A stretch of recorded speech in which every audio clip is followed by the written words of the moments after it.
Okay. So, um, you were able to see that, okay, someone is about to Yeah. leave and they're not happy. How did their leaving, uh, however they left, how did that affect you as a person? How did it affect your view on relationships, if in any way? Yeah, how did it leave you? So in instances where I knew that my partner wasn't happy, but I really didn't take them seriously when they're trying to communicate these things, I think I would say that I learned a valuable lesson, that it doesn't matter how much a person loves you, self-respecting people will leave relationships that are not healthy for them. So, but then I think when you're younger, you think, oh, this person loves me so much, they're never going to leave me. Yeah, It doesn't no matter how I matter behave. what. Yeah. And funny enough, I see grown women behaving like that, like testing a person, testing the relationship. You shouldn't be in a relationship testing if the other person loves you. You should be in therapy. If you have such issues and you're not sure of your place in a relationship and you need constant validation, you shouldn't be in a relationship. You should be in therapy, because then you are going to confirm that negative voice in your head that is telling you that this person doesn't love you, because any healthy person is not going to put up with that. It's unhealthy, it's toxic, it's draining for them. So they're not going to be constantly playing that game of, tiptoeing around you so that you can feel loved and you're like, he loves me. They're not going to do that. So I learned, and I matured from there to learn that I need to work on myself. I cannot be in a relationship and someone has expressed that they love me and I keep pushing because I enjoy that attention, when they're like, okay, I'm sorry, even when they're not wrong, Yeah. things like that. So I've learned to, like, you know what, relationships are not about me. And that's a mistake. That's a common mistake that most women make. Relationships are not about women. Men are also in those relationships to enjoy, it's a mutual thing. to be loved, and to, to have someone express that love and, take care of them emotionally. So I have learned that it's a give and take. I cannot expect the next person to constantly be pursuing me for the rest of the relationship. No, they pursued me, they showed their interest until I was convinced that they really do love me. Now we are in a relationship. Now we are pursuing each other. They also have emotional needs, Yeah. They're not going to constantly be feeding me and my emotional needs at the expense of their own well-being. Self-respecting men will leave those relationships no matter how much they love the person. They're going to recognize this is not healthy. I'm not going to continue like this. My needs are not being met.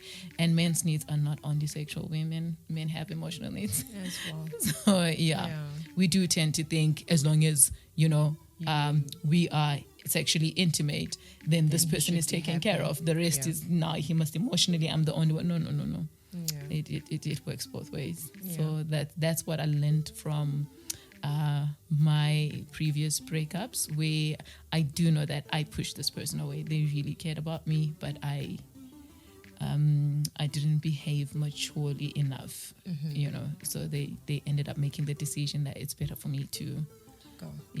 That You mentioning the needs of a man and a woman reminds me, or makes me think of how that understanding has kind of been distorted. Now it's like, what does a woman bring to the table? Sex. What does a man bring to the table? Money. If you as a man don't have money, forget about a relationship. If you as a woman can't bring sex, or are not beautiful, or cannot satisfy sexually, then sorry for you. When in reality there's so much to a relationship beyond sex and money. So much, so much more. I think that view on relationships is what's causing the divorce rate to keep climbing the way it is, because if all you bring are your looks and as a woman, and all this man is bringing to the table is his money, there's always going to be somebody with more money, and there's always going to be somebody that's better looking. So, I mean, what's going to stop this man from pursuing someone who's better looking than you? Say you have kids and you no longer look the same, or with age and whatever. What's going to stop this man from pursuing that person? And as a woman, what's going to stop you from pursuing or from getting with other men that are pursuing you if they have more money than the person that you are with.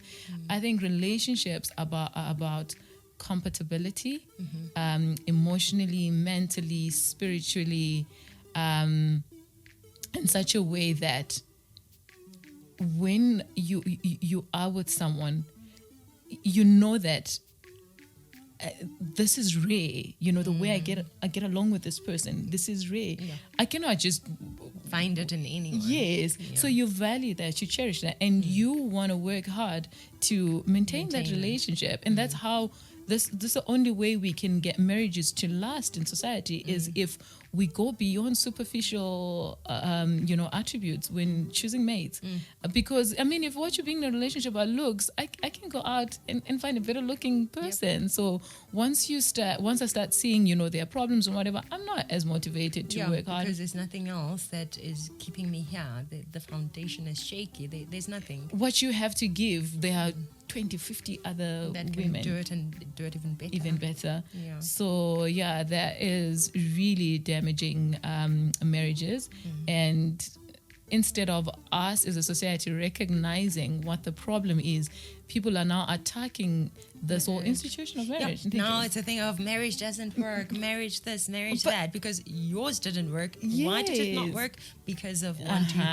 And we're not talking here about marriages that didn't work for like real reasons. We're talking about those superficial ones. Those superficial marriages. Yeah. It's like even in dating, like I used to have friends. Funny enough, I no longer have any of those friends. I think we outgrew each other.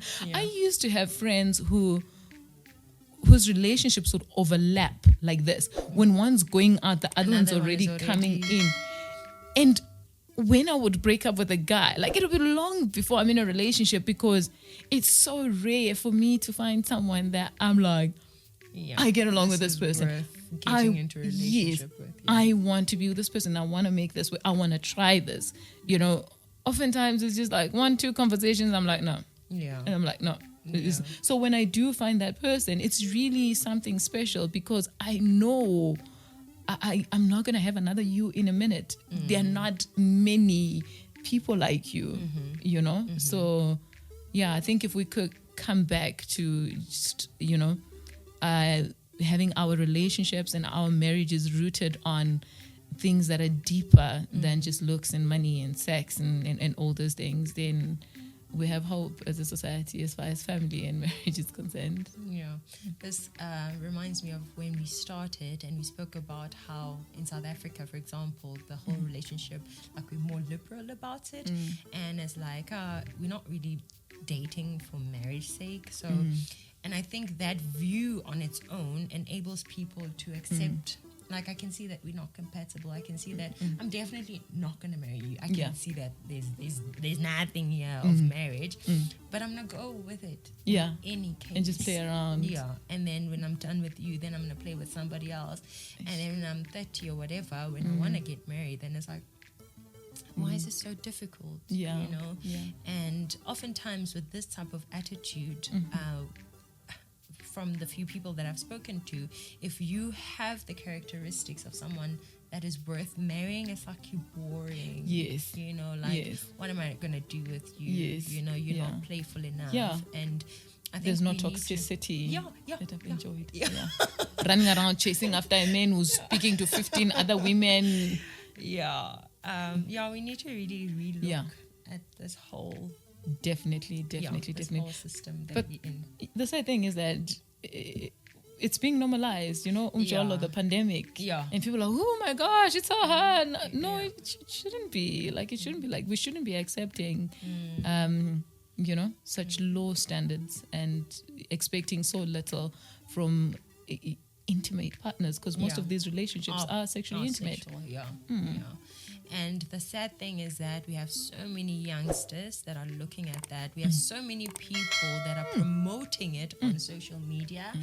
And I don't know, you find sensible people like followed by, then you're like, this one, how are you following this person? Yeah. Like, I thought that you're sensible. Yeah. I thought that your mind is, you know, at a better place, yet you're doing it and you're liking their thing, and they like have 500,000 followers. Yeah. And a young person's going to be like, this one is modest, this person is married, this person's mind is godly and that, and they have like 500 followers and no likes, while this person is naked in all of her pictures, and she's sleeping with everyone, and she has 5 kids with 5 different men, and she has 5 a million followers. Why should I be like this one and not like that one? So we as society, the adults in society, are the ones that are pushing this negativity and all this rubbish, and it's sad. It is, It's really because sad. that is, for me, I really believe that is Satan's agenda, and he has a lot of help. We are really helping him to destroy that family unit. Yeah. And even depending on how strong or how weak you are as a wife in a relationship or a husband in a relationship, then you go into social media and you compare yourself to other things, fake things, things that are not even real. Sometimes they're real, but then they're not yours. Oftentimes they're not. It's some of them are real, but they're not yours. Okay. And then but most of the time they're not even real. And then you come and you hate on your husband or on your wife based on something that isn't even true. Yeah, let's check ourselves. Let's really check ourselves and sort ourselves out. We're done. But my final question. Okay. The one. How does the one look? Oh my. You know, like that guy. Didn't I answer that? No. If you did, it wasn't satisfactory. It wasn't Is clear. it? There's someone there who's checking. Am I the one for Oh. this lady? So make it clear for us. I did answer that. I Okay. said for me, the one would be someone that's God fearing. Okay. Someone who, guys, you know, from my prayer, you know, you have to have a tertiary education. Yeah. But yeah, I don't know why, but I really, it's something that I prayed for, and I do think the Holy Spirit led me in that prayer. I think so. Yeah, so I think so. There's that, and then godly, someone who's who loves knowledge. Okay. Let me put it like that, because I think that's what I love. Like I love studying, and it's not that I enjoy reading and writing tests and stuff. I just love knowledge. I just want to consume and just learn. So I'm going to be learning all my life. So that's something that I would want to share with the person that I'm with. They need to enjoy finding out, and we come back and we discuss things. You know, there's this new theory. What do you think? And there's this new research and whatever. And also someone who really loves God, because that's a very big part of my life. I really enjoy having a relationship with God, and that is going to be the climate of my home. Everything is going to be Christ-centered. And if I am with someone who doesn't have such a strong relationship, or doesn't feel like it's important, or there's a real need to have that really close, intimate, strong relationship with God, they are going to be bored, because I will want to talk about things, you know, from a Christian perspective. I want to look at everything from a Christian perspective. So that's also really important. And what else? I think, and also someone who's peaceful. Someone who's peaceful, and someone who believes in therapy. Someone who's zen.